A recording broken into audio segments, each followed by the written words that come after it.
Hello everyone, let's start the partograph. सबसे पहले जानेंगे पार्टोग्राफ होता क्या है। ये प्रोग्रेस ऑफ लेबर होता है। जब कोई फीमेल कोई पेशेंट हमारे यहाँ पे लेबर पेन में आती है एक्टिव फेज में और उसका 4 सेंटीमीटर डायलेशन होता है, तब हम पार्टोग्राफ भरना स्टार्ट करते हैं। सबसे पहले पेशेंट का नाम लिखते हैं, पति का नाम लिखते हैं, उसका एज लिखते हैं, पैरिटी लिखते हैं, डेट एंड टाइम लिखते हैं। हमारा सबसे पहला स्टेप होता है इसमें सर्विक्स का डायलेशन।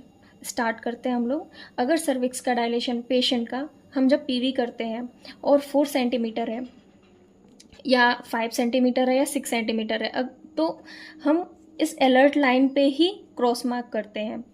जैसे हमने पेशेंट का पीवी किया और 4 सेंटीमीटर डायलेशन है, तो 4 सेंटीमीटर पे मार्क कर देंगे और टाइम लिख देंगे जब हमने पीवी किया है।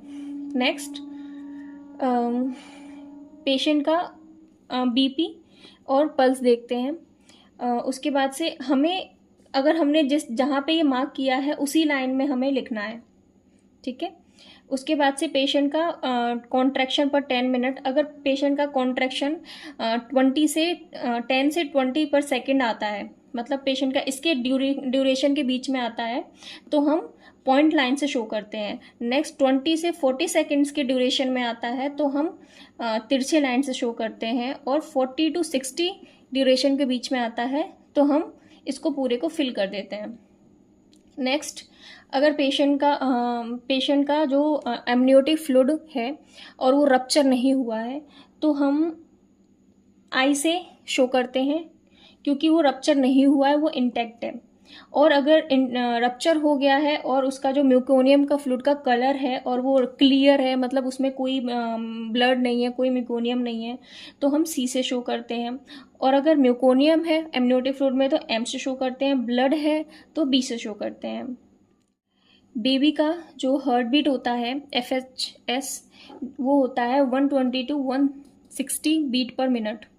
तो ये अगर हमने 4 सेंटीमीटर यहाँ से किया है तो हम यहाँ पे निशान भी, अगर 130 आ रहा है 140 आ रहा है तो हम पॉइंट से यहाँ पे ऐसे शो करते हैं। कभी भी अगर जैसे मान लीजिए अगर पेशेंट हमारे पास आती है और हमने पीवी किया और उसका जो डायलेशन है वो 7 सेंटीमीटर है ना, तो हमने यहाँ पे शो कर दिया इसको। हम कभी भी पीछे की साइड में, जैसे इसको यहाँ पे शो कर दिया तो हम स्टार्ट भी यहीं से करेंगे, इसका कॉन्ट्रैक्शन भी, एंड उसका पल्स और बीपी भी स्टार्ट यहीं से करना है, यहाँ से। हम कभी भी पीछे की साइड में नहीं जाते हैं, हमेशा आगे की साइड में बढ़ते हैं। और अगर अलर्ट लाइन से आगे की ओर, जैसे अलर्ट लाइन अगर ये बराबर के में होता है तो हमें एक्शन की ज़रूरत पड़ती है, हम LSTS करते हैं, हमें डॉक्टर को बताने की ज़रूरत है। अगर अलर्ट लाइन से आगे ये बढ़ता है कॉन्ट्रैक्शन, तो हम ये देखते हैं कि इसकी डिलीवरी हो जाएगी और ये नॉर्मल कॉन्ट्रैक्शन हो रहा है।